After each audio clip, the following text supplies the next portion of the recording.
A two-person podcast setup with a host and a co-host in the same location is tricky enough. But when you add video to the mix, it gets even more complicated. And if you throw live streaming into the blend, well, that's when conniption fits can happen. Don't worry, no conniption fits for you, because together we're gonna learn how we can live stream and video podcast at the same time at a very high professional level. And at the end of the video, I'll even introduce you to my active speaker hack, where you can turn one camera into 3 different shots. We got a lot to learn. We better get started. So like many of our videos, this video was inspired by a student, an editor inside of our Podcast Edit Lab program, MyBay. In addition to becoming a certified podcast editor, MyBay is also the producer of her video podcast that she co-hosts with her husband. MyBay live streams with 3 different cameras, a camera switcher, and a Rodecaster Pro. She also wants to record that live stream at a high quality level so that she can edit it professionally after the fact. And as I was helping her with her setup in the Edit Lab, I realized that there are many of us that are having these same struggles. There are so many moving parts of this kind of a setup, so Veronica and I took it on ourselves to show you a really cool, approachable setup. This is also a perfect opportunity for us to try out the new Rodecaster DUO. You don't have to be podcasting for very long before you hear about Rode. They make some really great podcasting equipment, and the very popular Rodecaster Pro just got a major upgrade with the Rodecaster DUO. And Rode actually sent us all of the equipment for a complete 2-person podcast setup. So Veronica is so excited to unbox all of these new toys from Rode and to show you how easy it is to set it up. And I'm excited to dive into the Rodecaster DUO and figure out how it works and see what all the buzz is about. I'll show you how you could set up the Rodecaster DUO to live stream, but also multi-track record at the same time. I'll also show you how easy it is to drag and drop your own audio files into the cool, colorful buttons so that you can use them on demand during your live stream. And we're gonna add a camera to the mix. Now, I know I mentioned that MyBay, our student, is using 3 different cameras, but I think if you're new to video podcasting or live streaming your podcast, it's better to start simple before upgrading to a multi-camera setup. There is a video in the pipeline coming your way for a 3-camera setup, so make sure you subscribe for that. Also, if you have ever thought about becoming a certified podcast editor, I have a free mini course where you can test the waters. You actually download a DAW and all of the files to edit your own podcast episode. It's a reality check, so to speak. You can go to podcastingsmart.com/free-edit-lab and enroll today. But to keep yourself from pulling your hair out too much, I think it's really important not to overcomplicate your setup, especially if it may interfere with the performance itself and with the value of the conversation or the interview of your podcast. As you get more comfortable switching around microphones and sound effects and working with the camera switcher just on one camera, then you can start adding additional cameras. But the problem with using only one camera is you generally have to use a pretty wide shot to get both the host and the co-host in there. And that wide shot can get a little boring. And also, if you're anything like me, you make tontote faces like this when the other person is speaking. Well, that's why I'm going to show you how you can use one camera shot and use OBS on your computer to create a 3-shot setup, a wide shot and an active speaker view setup. So make sure you stick around till the end for that. Okay, enough for me. Let's get to the fun stuff and set up the gear.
Okay, so let's chat about the Rodecaster DUO. I found it to be really easy to set up. It has a setup wizard, so you just go through the setup wizard once you hook it up to your computer, and it will tell you how to download the Rode Central app. Once you get the Rode Central app downloaded, it'll look like this, and everything's good to go. What's really cool about the Rodecaster Duo is it's really meant for streamers above all else is what it seems like to me. And the way that it comes directly out of the box when you go through the setup wizard, it's already set up perfect just to plug into your computer, and you're going to sound amazing in all of your live streams. Where it becomes tricky and can cause problems is when you want to use it maybe in a more traditional multi-track recording way, the way that we would traditionally record podcast episodes. So this is kind of where it's important to understand routing and kind of how routing works, and also where the settings are on the Rodecaster Duo to change this in a way that it can be recorded multi-track style so that you could record each microphone on its own track. And let's say you wanted to hook up your phone to it via Bluetooth to have some music playing or to review some kind of social media clips or something in your podcast episode, that's on its own track. And then all of these sound effects pads that it has that you can design and put your own music and sound effects into, those would record on their own track. And if you're working with a professional editor, we love this. Professional editors love getting all of the tracks separated because it gives us total control in the mix after the fact to put some really cool production bells and whistles on it. Maybe the music was too loud, we want to bring the volume down, or maybe the sound effects were too jarring, or we didn't even like the sound effects and they're not going to fit well for the podcast episode, even though they were really good in the live stream. So now let's look at the setup, and specifically I'll show you how to get this set up to work with a digital audio workstation.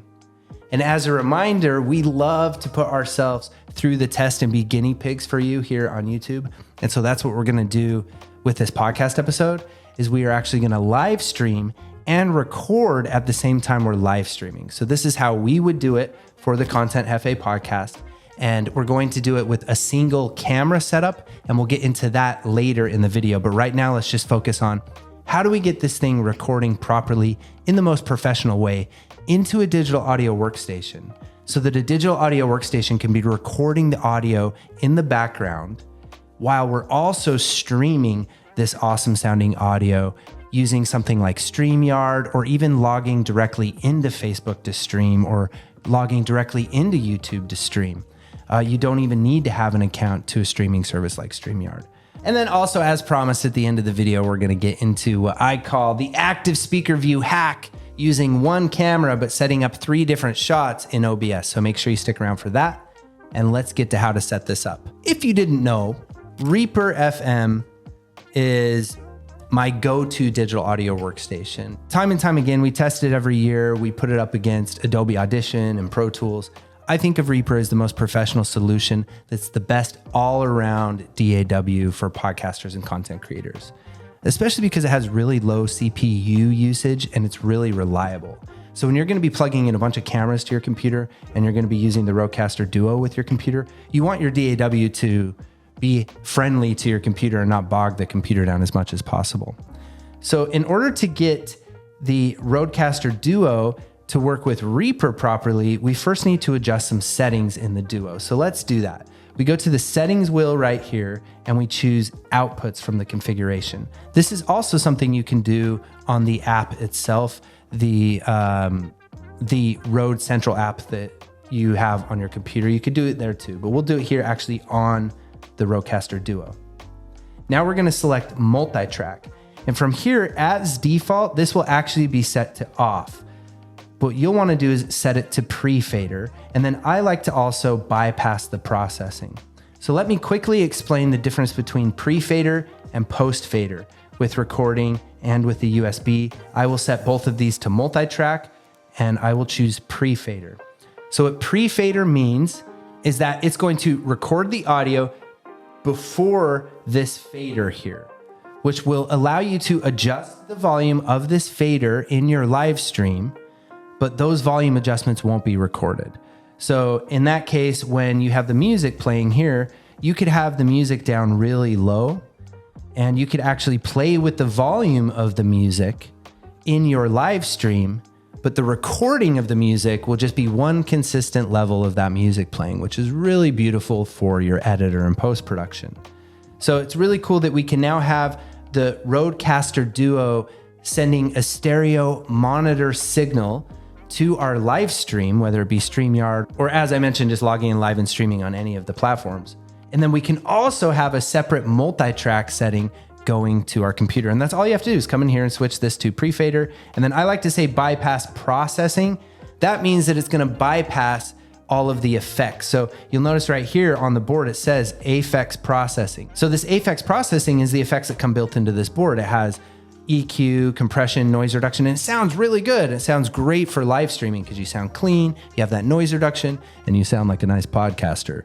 But for recording, we like our editors to use more advanced presets and plugins from third-party companies like Waves or Universal Audio, and we'll usually get more pristine, higher quality processing in editing if we don't first have the compressor and the EQ and everything in this Rode board. So if that's something you didn't want to mess with in the edit, or you don't have access to fancy third-party plugins, then you might not want to bypass the processing. You might want to leave the cool podcast voice settings on there that the Duo has on it.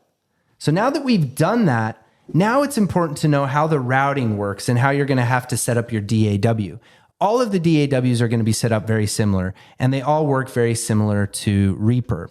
All of your DAWs are going to have a place in the settings where you tell the DAW what audio interface to use.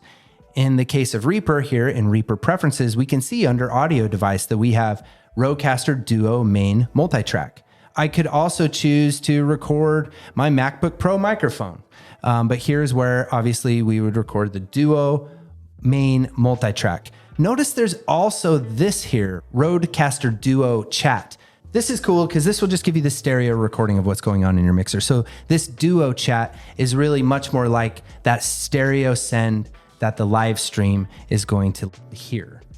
So we're going to want to make sure to say Rodecaster DUO Main Multitrack, click apply and say okay.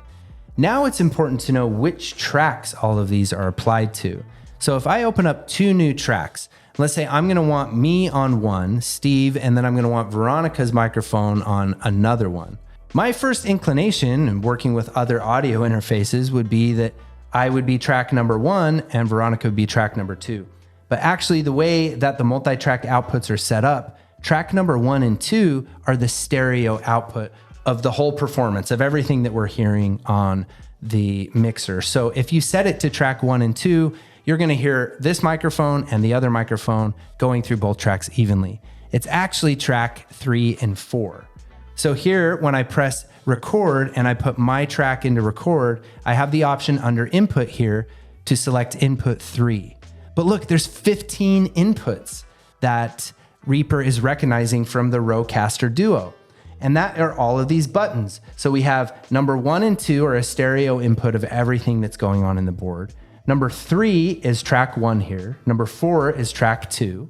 Number 5 would be the Bluetooth track. So this would be the track if I had a phone set up that I wanted to play Spotify or clips from YouTube or something. And then number 6 here is actually the audio output of these sound effects here. But number 7, 8, 9, 10, all the way up to 15 are actually these pads, which is really cool because you can get any of these sound effects when you play them in your live performance. You can record them on their own separate track. And I think that's really incredible. And it opens up a whole possibility of recording things at the highest level of professionalism while still being able to achieve a really fun and exciting live stream. So now I'll come to Veronica's track, press record, and select input 4. So now as you can see, you can still see me picking up in Veronica's voice over there, or in Veronica's microphone over there, but this is my microphone right here. Now, one thing that's important to know is now that we're using this like a regular audio interface, and remember we did pre-fader, as I turn this fader down, this is my volume to this microphone, you won't hear, I would be completely silent to anyone in my live stream. But look, in Reaper, I'm still recording. And that's because we have that pre-fader button selected here in the Rodecaster. Now what that means is that if I'm getting too hot of a level, or if I'm not recording my voice loud enough, or if I'm recording my voice too loud and distorting, like we saw right there, I'm actually gonna need to change the recording level of this microphone. Those are two different levels. One is commonly referred to as gain, or microphone gain, and this is the power we give a microphone. The other one is referred to as playback level or monitor level, which is what this is doing when I turn it up and down. So we need to adjust the recording level. And how you do that here on the Rodecaster Duo is to press the button right here, the pink button. And this is where I get all my fun pod mic settings. Look, it even has a picture of the pod mic and it's pink. You can here adjust the processing and those effects that I talked about. This is where you can turn them up or down or even just turn them off. And then right here, level. This is our record level. So since I noticed that I'm recording a little hot, all I would do is turn this down a little bit here. And this is something that you actually adjust in the setup wizard. When you first go through that setup wizard, it has you adjust and get that good record level. And it shows you this little green bracket here. That green bracket that it shows you is representing where it wants you to get your voice on average. So you want to talk the way you're going to speak normally. That little input meter should be averaging in that green bracket area. So that's a good level. Now I'm not distorting in Reaper anymore. I can exit this settings page, go back to my regular mix view. And now we can look at how you can add your own custom sound effects to any one of these buttons. And that's really easy to do too. And I was really happy with how easy it is. And this is where we will use the Rode Central app. In the Rode Central app, right here, look, customize smart pads. We click on customize smart pads and it will tell us that it's going to go into what's called transfer mode. And your device is in transfer mode has now appeared here on the Duo. And now all I have to do is click on any one of these buttons, and there's multiple pages of buttons.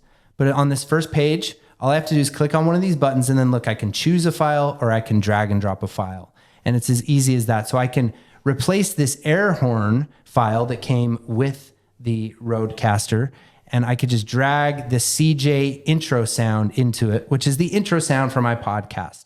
And this is something we are also going to display with some fun sound effects and music that we've preloaded into the Duo. And we're going to play around with them as we do our podcast live.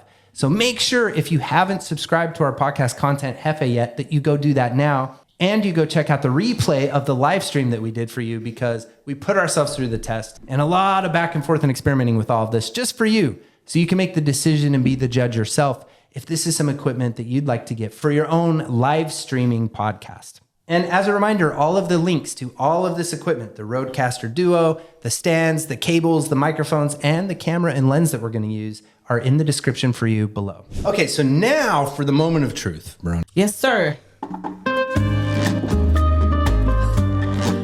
Hey there. We're recording. Hi, Veronica. Hey, we're recording late at night. We ran out of time, Yes, we did. as usual. But we're bringing you the best energy. We really are. And we have to keep this energy. And I have to talk like Antonio Banderas. Yeah. So that you love me still. Yeah, I like the accent. Now, what we're going to show you here is how to set this up with an amazing hack. And I have another video on our channel where I introduced you to the switch and cut, which is kind of one of our big performers. Mm-hmm. This is a similar hack. People love you for that one. Well, then you're going to love me for this one. Let me show you how it's done. This little icon down here, Veronica, you can't see this. This is OBS Studio, and OBS Studio is free. And what OBS allows you to do is to create scenes of lots of different things on your computer. But in particular, you could take a video input and then use that scene and create different and zoom in on it or whatever. Maybe it's just best if I show you. Should I just show you guys? You hear all the streamers rant and rave about OBS, and I was really excited to get into it and use it for the first time for this specific reason, because we're trying to figure out how to do this for you, and that is to do a really cool active speaker view switchboard kind of effect as you're live streaming. There's a lot of reasons for this, because you know that I'm famous for my pendejo face. Yes. And for whatever reason, when Veronica's talking, I just make a lot of weird faces. And when he's talking about audio concepts, then I'll go behind my eyes. Mm-hmm. Like this. That music that's playing, by the way, we can both hear it in our headphones. And you're hearing it because I pressed this little button on the Rodecaster Duo, which is pretty fun. There's also all these interesting sounds that it comes with. Mm-hmm. As you can see, we decided to use only one camera for this shot. One camera is really great, and we will refer to this ourselves a lot as the newscaster shot. Even though you see Veronica and I against, actually at the edges of the table, this shot might actually be better if we went behind the table like newscasters, and then we could zoom in on the shot that way.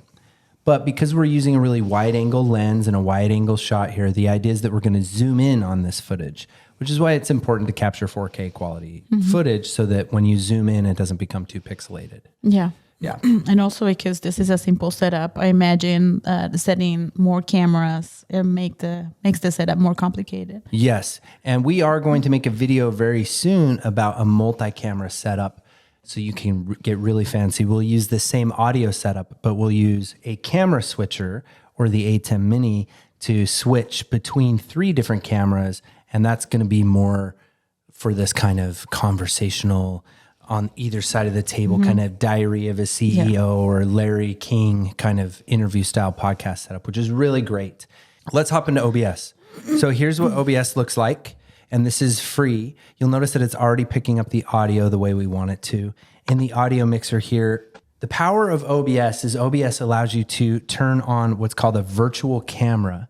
And then this virtual camera can be seen by StreamYard. It can be recognized by Riverside. It can be recognized by anything that recognizes like a web camera that's usually plugged into your computer. But the virtual camera will be anything you're doing in OBS. And in this case, we're going to take one shot and we're going to make 3 different scenes. One Veronica shot, one Studio Steve shot, and one wide shot like the shot you're seeing now. And then I can adjust those shots by just pressing the arrow keys, and that will be my camera switcher. And that's really cool. And then if that wasn't enough awesomeness as by itself, what really makes OBS a hack is that it will also record locally onto your computer. And you can have it record insanely high quality. So this camera that's plugged into my computer, I can record really high quality directly into a hard drive in my computer. I could even get an external hard drive, like a 5 terabyte hard drive, and just record for hours, really high quality 4K video. And that's really valuable, really cool stuff, because then the video and the audio that's recorded onto my computer never touches the internet. So that stuff is really pure, has all of the integrity, doesn't have any digital artifacts or internet caca on it. It's just ready to go. Internet caca. Internet caca. I really do need a fart sound on here. So in OBS here, with scenes, I'll come to this box right here where it says sources, and I'll press this plus icon and choose video capture device. I don't need to name it anything. And I'll say okay. And now I can choose the device. In this case, I'm going to choose CamLink 4K. And that's because it's the CamLink 4K adapter. That is what you're going to need to get with your camera. We'll leave the link in the description. And then look, here's the shot. I can see it on my computer. You can see it too. And this can be my first scene. And this scene would be the wide scene. I could even call this scene wide angle if I wanted to. We'll set up a new scene now, and I'm going to call this one Veronica. In Veronica, I'll have to repeat the process. Click on the plus button again, choose video capture device, and then from here, I'll choose that same 4K, the same device. Only this time, now on the scene itself, I can start zooming in on this until I really just see Veronica, and I don't see me at all. And so we'll do that.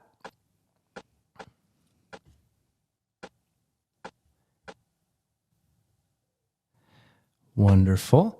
And now I will repeat the process with Steve or Studio Steve. Again, the plus button, and I'll press video capture device. Sure. And then here we go here. All right. And now I can zoom in on myself. Crazy. Until I've got a nice zoom in of me. And maybe I zoomed in on me more than Veronica. I probably did. I went a little overboard there. We don't need to be that close. Okay, and then here we go with Veronica. So now, as you can see, by just pressing the arrow button, I can switch between Veronica, the wide angle shot, and myself. So now what I can do from the controls over here is I can go down to where it says settings, and from settings, I'll click on output. And from output, look right here, it says recording and recording path. And here I can choose a recording path. I've already set up a folder that I call OBS recordings, but this is where you can choose like an external hard drive that you have plugged into your computer. Now look here, recording quality. I have mine set at high quality, medium file size, because I think that's fine. But look at this. They have indistinguishable quality, which is a large file size, or they have lossless quality, which means there won't be any quality loss. It's going to be what's coming out of the camera, and that's tremendously large file size. But hey, If you've got a nice fat hard drive hooked up to your computer, then why not just do a tremendously large file size? Okay, so I'm gonna leave it at high quality, medium file size. And then this is good to record. So once I press start recording, this will be recording. Then I can record in Reaper and record the Rode into Reaper, or I could even set up the audio here to record the Rode in StreamYard as well. But I like to use Reaper to get the multi-track, and then I'm going to use Reaper anyway to do the post-production and the editing. So however you want to do that, you have all that control. And then I would say, and this is what's really cool, start virtual camera. And once I start the virtual camera, now if I come over to StreamYard, and that's what we use right now to stream. And I say create, I'll just do a recording, a test recording so that you can see here. And here we are, and I'll go ahead and say enter studio, add this to the stage. So now you can see I'm in StreamYard, and I can have both StreamYard and OBS open. Maybe I can make the windows smaller. If you had multiple monitors, you could do some fun things. Okay, so you can see that StreamYard is picking up OBS just like it was a webcam or something. So now in OBS, when I do the switch, it switches in StreamYard too. You'll notice there's also scene transitions here, so you'll notice it's doing a little bit of a fade. If you didn't like that, you could just have it cut instead. Maybe the cut's a little cleaner. I don't know, I kind of like the fade. And there you have it. So we're ready now. We're ready to really put all of this to the test and to see what the Rodecaster Duo sounds like in a live stream. Mm-hmm. Yeah, so we're going to go live on our YouTube channel for our podcast, Content Jefe.